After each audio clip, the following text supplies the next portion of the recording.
Bonjour à tous et bienvenue sur Mosaïque. L'invité du jour est Bernard Blandre, le président du centre socioculturel de Sarreguemines. Nous évoquerons ensemble les nouvelles orientations de l'association et notamment la fin de la prise en charge de l'accueil périscolaire en 2016. Aujourd'hui, un JT fortement connoté affaires scolaires et à la une, le coup de grogne des parents d'élèves de l'école du Witz à Wouswiller. Ils se mobilisent contre la fermeture d'une classe prévue par la nouvelle carte scolaire à la rentrée de septembre 2015. Ils ont manifesté à grand renfort de pancartes et ont distribué des tracts aux automobilistes qui traversaient la commune. On y revient plus en détail dans un instant dans le journal. Voici le sommaire de l'émission. Avec l'agglo, plus belle la vie. Aujourd'hui sur Mosaïque, il est encore question de scolarité. Dans le journal, nous reviendrons sur la venue du recteur à Sarreguemines. Nous évoquerons la mobilisation des parents d'élèves contre la fermeture d'une classe à l'école du Witz à Wouswiller. Enfin, nous vous présenterons une formation supérieure qui sera prochainement mise en place à Sarreguemines, un Master 2 de droit, spécialité collectivité territoriale et coopération transfrontalière. Pour la petite histoire, on reste sur les bords de la Blise pour vous parler du Hall Nickel. Dans Tendance, nous entrons aujourd'hui dans le musée du pays de l'Albe et de la ligne Maginot Aquatique. Il y a 5 ans, jour pour jour, était officiellement créé l'Eurodistrict. La cérémonie s'était déroulée au jardin franco-allemand de Sarrebruck en présence de Pierre Lelouch, alors secrétaire d'État chargé des affaires européennes. Vos données sont accessibles où que vous soyez, avec ou sans votre ordinateur. Pour les pros, la solution, c'est le Cloud ID Réseau. Après des préparatifs longs et intensifs, l'Eurodistrict Sarre-Moselle est officiellement et solennellement créé. Cette structure reprendra sous un même toit les activités de l'association Zukunft Sarre-Moselle Avenir et du projet métropolitain, mais lancera également de nouveaux projets grâce à de nouveaux partenaires. Avec les représentants de l'État et partenaires locaux, Madame Charlotte Britz, maire de Sarrebruck et présidente du GECT pour 2 ans, fera en sorte de nourrir cette coopération. Pour elle et son vice-président, l'Eurodistrict offrira une chance de placer notre agglomération au centre de l'Europe, améliorer l'image de notre territoire au niveau national et européen, acquérir des fonds pour les projets de l'agglomération, impulser le développement économique de la région, bref, s'inscrire dans un cercle vertueux. Au fil des années, l'Eurodistrict tente de faire avancer les choses dans différents domaines. Le dernier en date, la santé, avec la volonté de créer une ZOAST, une zone d'accès aux soins transfrontaliers qui pourrait devenir effective d'ici la fin de l'année. On poursuit avec la page météo. 7,6% des accidents du quotidien ont pour origine l'activité domestique. Assurance accident de la vie, la sécurité par tous les temps. Bonjour tout le monde, demain sera une journée plutôt sympathique. Nous bénéficierons d'un menu météo relativement plaisant avec un temps sec et bien ensoleillé. Les nuages voilent davantage le ciel en fin de journée sans altérer pour autant la sensation de beau temps.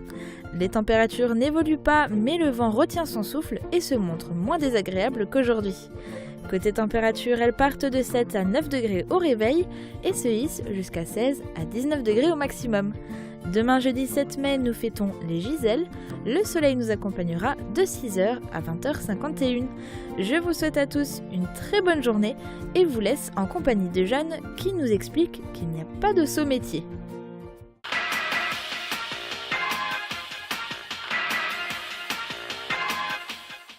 Il n'y a pas de saut métier, il n'y a que des sautes gens. Il n'y a pas de saute métier, il n'y a que des sautes mais gens. Il n'y a pas de saut métier, il n'y a que de sautes gens. Il n'y a pas de métier débile, il n'y a que des gens débiles. Il n'y a pas de métier bête, il n'y a que des gens bêtes. Qu'il n'y a pas de métier bête, juste les gens qui n'ont pas l'envie, qui n'ont pas de motivation.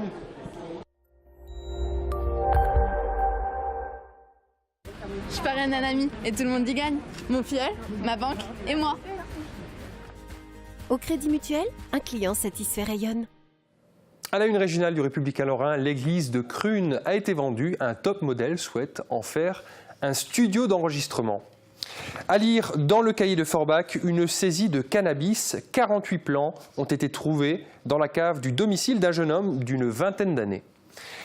À la une à Sarreguemines, faciliter la recherche d'emploi à l'occasion d'un forum de l'insertion à Ambach. 380 jeunes scolarisés en lycée professionnel ont participé à cet événement organisé par le CIO. On poursuit avec le JT de Mosaïque.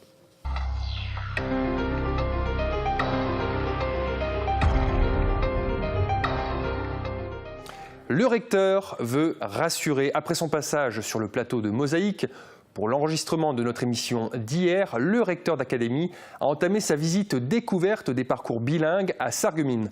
À l'école de la Blise, au Gregersberg, puis au collège Fulrad, il a montré son enthousiasme au sujet des parcours bilingues existants. Mais au fil des explications, Thomas Drouin entend cependant une différence entre l'importance de l'apprentissage de l'allemand et de l'anglais. Regardez. C'est sa première visite à Sarreguemines. Le recteur d'académie est venu à la découverte des parcours bilingues mis en place dans la cité faïencière. Une visite dans un climat peu apaisé tant l'annonce de la réforme du collège et ses suppressions de classes bilingues et européennes laissent planer de sombres nuages sur la pérennité de ces parcours. De visite en visite, le recteur d'académie Gilles Pacou se veut rassurant. Il met en avant un fait. Pour tous les élèves ayant suivi l'allemand en primaire, les classes bilingues seront maintenues sous la dénomination de classe bilingue de continuation. Une nouvelle bien accueillie par la majorité des parents présents. Forcément, c'est rassurant parce que là, bien sûr, ils ont commencé leur cycle en maternelle et savoir que ça ne va pas s'arrêter, que ça va pouvoir continuer à l'école élémentaire, puis ensuite au collège, au lycée, dans le cycle secondaire, bien sûr qu'on est rassuré du fait qu'il y a une continuité à ce niveau-là. Une bonne nouvelle pour les élèves suivant ces cursus bilingues, mais quid des autres? Au sujet de la suppression des classes européennes, l'argumentaire du rectorat s'abrite derrière un décompte des heures d'enseignement. Avec l'apprentissage de la LV2 dès la 5e, la seconde langue vivante gagne 1h30 par semaine tout au long du collège. Cela pour tous les élèves, quelle que soit la langue choisie en LV2, sous-entendu, y compris l'allemand. Chiffre à l'appui, d'après les expérimentations menées dans les deux académies de Rennes et de Toulouse, deux territoires nationalement connus pour leur proximité et leurs échanges avec l'Allemagne. L'allemand, en première langue vivante, semble complètement mis de côté. Au fil des explications du recteur apparaît le mantra de l'éducation nationale au sujet de l'apprentissage des langues, l'anglais d'abord. Tout cela se cumule et fait en sorte qu'il y aura une dynamique porteuse pour la langue autre que l'anglais à l'enseignement à l'école élémentaire, sachant que notre priorité nationale reste toujours l'anglais. Cela va de soi. La première langue vivante s'apprendra dès le CP. Le choix de celle-ci ne sera plus porté par un choix des parents, mais imposé par les écoles elles-mêmes. Reste à savoir combien d'écoles souhaiteront se lancer dans l'apprentissage de l'allemand. Ce sont des classes où on apprendra une autre langue que l'anglais à l'école élémentaire. Ce ne sont pas les écoles, ce sont les conseils d'école qui décideront de la langue qu'ils souhaitent voir enseigner à côté de l'anglais. Une idolâtrie angliciste dans un discours officiel pour lequel le contexte interculturel et économique d'une région semble peu importer. Une manière bien curieuse de tourner le dos à nos voisins à l'heure même où la SAR affiche la volonté de développer un bilinguisme franco-allemand. Chaque année, ce sont les mêmes scènes de mobilisation et de ressentiment quand le rectorat définit la nouvelle carte scolaire pour la rentrée suivante. Cela ne fait pas que des heureux. Ces dernières années, les fermetures de classes sont plus nombreuses que les ouvertures et les parents d'élèves grincent des dents. C'était le cas lundi en fin d'après-midi à Woustviller. Reportage de Julia Bitran et Guillaume Dumonteil. Parents et enfants dans la rue et avec le soutien de l'équipe municipale. Tous sont mobilisés contre la fermeture d'une classe à l'école du Witz. Cette mesure a été décidée dans le cadre de la nouvelle carte scolaire. L'annonce a eu lieu pendant les vacances scolaires de printemps, de quoi laisser le temps d'organiser des ateliers de confection de pancartes pour cette manifestation. Nous nous mobilisons aujourd'hui contre la fermeture d'une classe à l'école primaire du Witz de Woustviller, car les classes vont être surchargées. Nous pensons avoir 30 élèves en CP-CE1, ce qui est énorme. Manifestation symbolique au cœur du village et distribution de tracts aux automobilistes qui traversent la commune. Parents et enfants ne baissent pas les bras. Ici, pas de syndicats ni d'associations structurées. Le mouvement de grogne s'organise en interne par les parents volontaires. J'ai écrit à Madame le maire, j'ai écrit à l'inspection d'académie, j'ai écrit au rectorat, j'ai écrit à Monsieur le député, Monsieur Lett, et j'ai eu une réponse de Madame le maire et de Monsieur Lett qui nous soutiennent. L'équipe municipale a d'ailleurs participé à cette manifestation en arborant l'écharpe tricolore. Elle craint que des parents décident de scolariser leurs enfants hors de la commune. À Vousvillers, la fermeture d'une classe est d'autant plus litigieuse que la démographie de la commune est forte et la grande offre de logements collectifs attire des jeunes ménages avec enfants. Il y a fort à parier que des inscriptions de nouveaux élèves auront encore lieu dans les mois à venir. Si tel est le cas, l'école du Witz pourrait obtenir la réouverture de la classe supprimée après comptage à la rentrée. Car le rectorat ne s'appuie que sur les comptages réels, or les effectifs actuels justifient la fermeture d'une classe selon les seuils fixés. À Sarreguemines aussi, des parents d'élèves ont manifesté. Ils protestaient contre la fermeture de 2 classes élémentaires, une à Montbronne et l'autre à Val-d'Ouz. Profitant de la visite du recteur, les parents d'élèves sont allés à sa rencontre. Ce dernier ne s'est pas défilé et il leur a notamment dit qu'aujourd'hui, il ne pouvait pas y avoir que 12 enfants par classe. Sur le secteur de la Casque et de Sarralbe, la nouvelle carte scolaire engendre la fermeture de 2 classes de maternelle, une à Calhausen, une autre à Roulin. Et en élémentaire, en dehors de Vousvillers, il y a 3 autres fermetures de classes à l'école Schumann de Sarralbe et à Sarreguemines à l'école de la Montagne Supérieure et à l'école des Vergers, école qui subira aussi la fermeture de sa CLIS. En parallèle, 3 écoles sont satisfaites sur ce territoire avec l'ouverture d'une classe élémentaire à l'école du centre à Ambach ainsi qu'à la flûte enchantée à Calhausen. De même à Sarreguemines où l'école du Bloberg disposera d'une classe de maternelle supplémentaire à la rentrée prochaine. Bonne nouvelle pour la formation supérieure à Sarreguemines. Lors de la rentrée scolaire prochaine, les étudiants pourront accéder à un Master 2 portant sur le droit des collectivités territoriales et la coopération transfrontalière. En France, il sera unique en son genre et son implantation ne doit rien au hasard compte tenu de la proximité de notre territoire avec d'autres pays et notamment l'Allemagne. Davantage d'informations dans ce reportage de Guillaume Dumonteil. Pour présenter... Il s'agira de la première formation de niveau master en droit proposée à Sarreguemines par l'Université de Lorraine. Son intitulé « Droit des collectivités territoriales et coopération transfrontalière » correspond bien à la réalité sarregueminoise. On a une réflexion en amont des discussions avec les élus locaux, notamment ceux de la Casque, et le constat que finalement, ils étaient confrontés assez fréquemment à des questions de coopération transfrontalière, alors notamment ici des questions franco-allemandes, pour lesquelles le personnel n'est pas formé. Alors que les textes existent, la pratique existe. Donc des difficultés, malgré la compétence des personnels, à résoudre concrètement ces problèmes. Ce Master 2 pourra être suivi en formation initiale ou en formation continue. Qu'elles soient étudiantes, élues ou agents de catégorie A de la fonction publique, les personnes intéressées par cette nouvelle formation sont invitées à assister à une réunion d'information qui se déroulera au centre universitaire de Sarreguemines le 26 mai prochain à 17h30. Qui s'investissent sur le site et c'est le cas où... En voilà 2 qui auraient mieux fait de rester tranquilles. Les auteurs du vol de voiture à main armée qui s'est déroulé à Sarreguemines la semaine dernière ont été appréhendés et jugés en comparution immédiate ce lundi. Souvenez-vous, sous la menace d'une arme à feu, ils avaient dérobé une voiture et l'avaient ensuite envoyée contre une habitation quelques centaines de mètres plus loin, rue de la Montagne. Ils ont été condamnés à 1 an de prison ferme, plus 1 année supplémentaire de sursis avec mise à l'épreuve. Pour terminer ce journal, je reçois Bernard Blandre, président du Centre socio-culturel. Alors, on enchaîne tout de suite. Bonjour Bernard Blandre. Bonjour.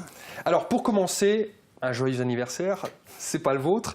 C'est les 10 ans du Centre socio-culturel, un centre qui a connu des changements fréquents de l'équipe de direction, qui n'a pas toujours connu une bonne ambiance de travail en ses murs. Bernard Blandre, vous quittez la présidence en juin prochain. Quel bilan faites-vous de la décennie écoulée ? Tous les problèmes que vous avez mentionnés sont maintenant du passé. Nous avons une équipe salariée stable, compétente et le dynamisme est revenu. Le bilan de 10 ans, c'est rapide. Nous avons développé des activités famille avec une référente famille qui organise un certain nombre d'activités. Nous avons développé une activité jeunesse dirigée par une animatrice adolescent. Nous avons un atelier d'accueil des personnes qui maîtrisent mal la langue française. Ce qu'on appelle le FLE, français langue étrangère. Le FLE, effectivement. avec une équipe très dynamique de bénévoles. Et vous hébergez des associations? Nous hébergeons des associations et nous avons développé énormément une activité enfance, principalement, mais pas seulement l'activité périscolaire. Et bon, les enfants, nous avons en gros plus de 700 enfants qui prennent leur repas à la carte et dont une partie sont encore accueillis en fin d'après-midi. Comme c'est des repas à la carte, nous avons en gros plus de 300 enfants qui mangent quotidiennement, mais pas toujours les mêmes. Et cette activité périscolaire, c'est quelque chose qui s'est énormément développé par rapport à ce que nous avions lancé au début, à un moment où la fréquentation était tellement basse que le maire s'était posé la question du maintien ou non de l'activité. Les enfants de primaire et de maternelle sont accueillis et donc dans d'excellentes conditions, puisque les animateurs sont tous des animateurs qualifiés. La direction des sites périscolaires et la directrice sont des personnes qui ont tous les diplômes nécessaires et donc nous allons céder cette activité. Alors, justement, on va y revenir un tout petit peu. Voilà. Puisqu'en 10 ans, donc, vous avez développé cette activité périscolaire qui prend une place très importante et finalement, ça remet un petit peu en question le projet initial, le projet social agréé par la CAF. Et du coup, vous avez, pour donner de l'air à ce projet social, vous avez d'abord séparé la direction, c'était en 2013, vous avez créé un secteur enfance d'une part avec une directrice qui gère donc les sites pour l'accueil périscolaire et aujourd'hui donc vous voulez il y a une deuxième action en ce sens, c'est en janvier prochain transférer totalement l'activité du périscolaire. C'est un peu ce que vous venez de dire. Le conseil d'administration a décidé de se concentrer sur le projet social qui a été déposé en décembre et dont le périscolaire n'est plus parti. Alors, il faudra que les parents et les salariés soient immédiatement rassurés. C'est-à-dire que le périscolaire durera, y compris après 2016. Simplement, nous avons informé en janvier la municipalité que nous cédions l'activité. La municipalité a lancé un appel à délégation de service public pour trouver un repreneur. D'ici là, nos salariés continuent d'accueillir les enfants. Les animateurs restent en place. Et la délégation de service public prévoit bien évidemment que l'ensemble du personnel sera repris par le prestataire suivant. Alors, pour résumer, vous allez assurer l'activité jusqu'à la fin de l'année 2015, c'est-à-dire jusqu'en fin décembre 2015. Jusqu'aux vacances de Noël. En principe, en janvier, on change on va dire de direction. Enfin, il y aura une entreprise, quelqu'un qui reprendra l'activité, mais les enfants qui sont bénéficiaires en fait de ce service, comme les parents, ne verront aucun changement. Non, ça sera les mêmes horaires, ça sera les mêmes lieux, ça sera les mêmes animateurs. Et ça, c'est important, les mêmes animateurs, parce que les enfants les connaissent. Et un courant de confiance existe entre le personnel et les parents et les enfants. Donc, il n'y a pas de souci à avoir. Vous ne pensez pas que ça va jouer sur la qualité de l'accueil dans le temps ? Je parle aussi bien au niveau des effectifs du personnel que de ce qui est proposé, des services qui sont proposés.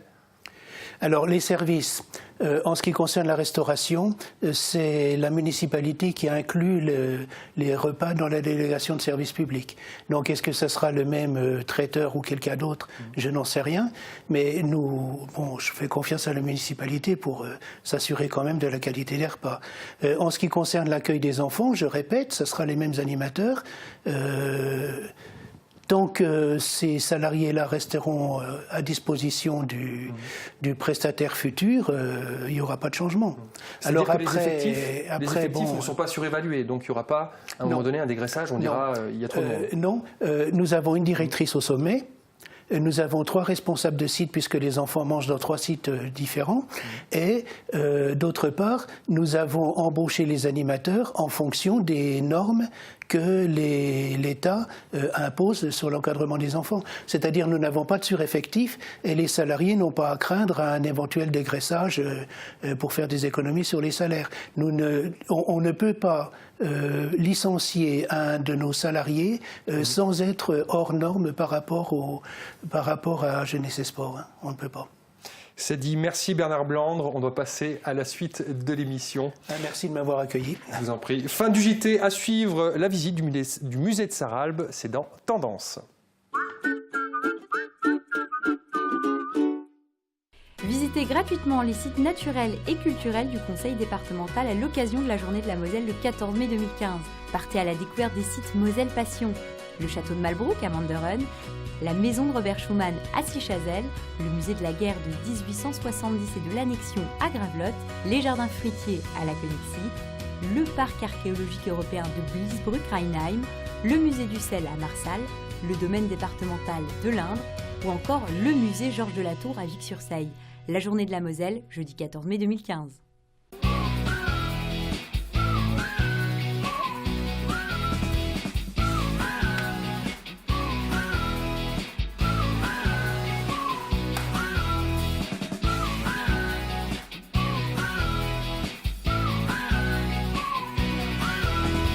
Moa, Type Coiffure, Esthétique Center, la beauté à prix doux à Sarreguemines. 180 professionnels pour votre maintien à domicile. AVS. Notre métier, vous accompagner.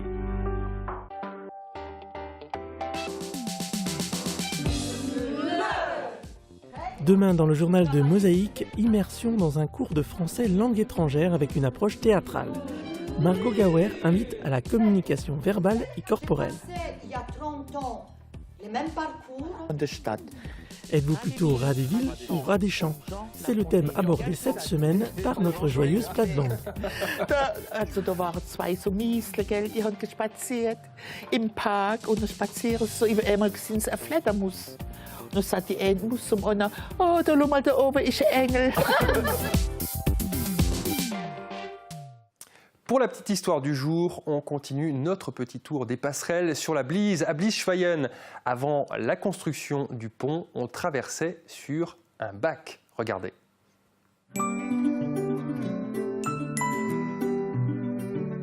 FBS, du bon temps par tous les temps.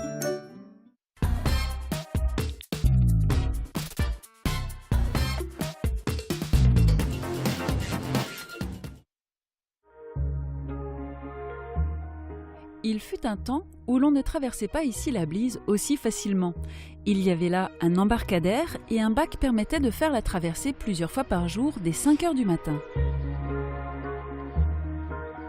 Certains à Blies-Gerswiller et Blies-Schweyen ont encore connu le célèbre Hol Nickel, le Nicolas qui vient chercher. Il suffisait de crier « Hol » pour le voir arriver sur son bateau. Ce bac était beaucoup utilisé par la population lorraine au mois de mai pour le pèlerinage à Greffintal.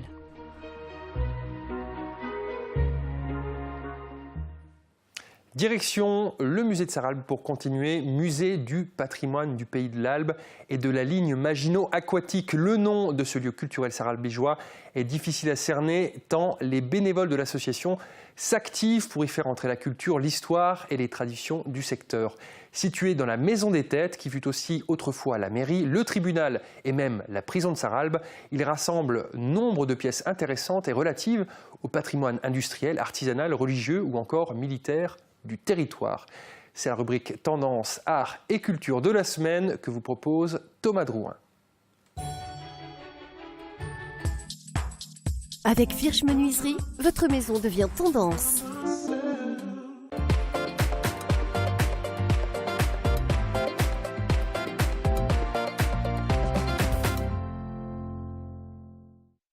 Notre but, c'est surtout de ramasser des souvenirs. Pas seulement des souvenirs, nous sommes des chasseurs de mémoire.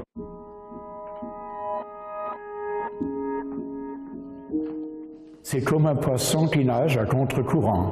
Nous allons vers l'histoire, nous allons très loin en arrière, et plus vous allez loin, plus c'est difficile de claner, de trouver des documents, hein, parce qu'on va à contre-courant de l'histoire. Et c'est un peu le but noble de ce qu'on appelle notre musée.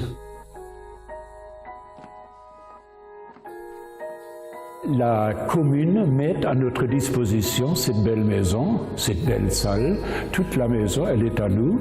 Et tout ce qui est ici, ce sont les gens qui nous l'ont donné. Régulièrement, les lundis, il y a des gens qui nous téléphonent. J'ai vu l'autre fois un coup de fil d'un monsieur qui venait de Célestat, qui était militaire à Sarral en 1939 pendant la guerre. Il avait un tas de souvenirs. Au lieu de les jeter, il voulait les mettre en lieu sûr, les sauvegarder. Eh bien, il est venu pour nous les apporter.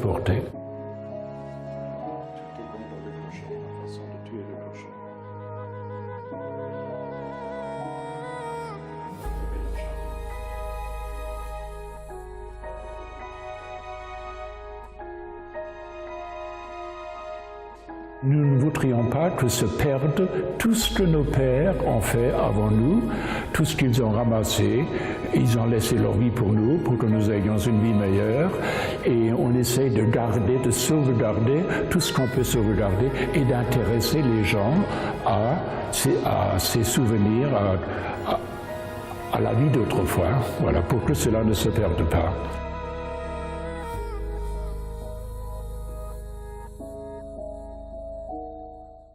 Pour terminer cette émission, on se laisse porter par le chant des sirènes, direction Lunéville, où le centre nautique vous permet de vivre une expérience rare.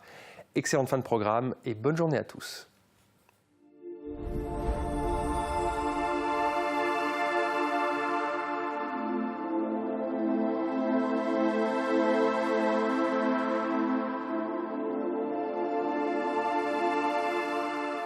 C'est le centre aquatique Aqualune. On est là aujourd'hui parce qu'on lance la nouvelle activité, l'hydrosirène, qui est une activité en exclusivité en France, une activité encadrée par des maîtres nageurs et où on peut venir de tout âge s'amuser et découvrir les nouveaux plaisirs de l'eau. Cette activité hydrosirène, c'est un mélange de palming, de subaquatique d'apnée, parce que c'est une activité qui se fait essentiellement sous l'eau.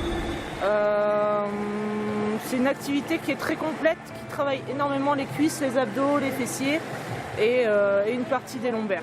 C'est un très bon déstressant puisque le fait qu'on soit en grande majorité sous l'eau, ça permet de prendre conscience de son corps. Ça permet aussi de développer toutes les parties musculaires du corps, le bas du corps. Et puis voilà, se sentir bien après une activité qui travaille vraiment physiquement. C'est un petit peu l'école des sirènes, hein, mais faut apprendre, c'est pas évident. Ce qui est intéressant, c'est que ça fait travailler de façon ludique tout le bas du corps, cuisses, abdos et fessiers. Ça fait travailler l'apnée aussi. Mais toujours de façon, enfin c'est assez physique, mais toujours de façon plaisante. Donc ça c'est assez intéressant.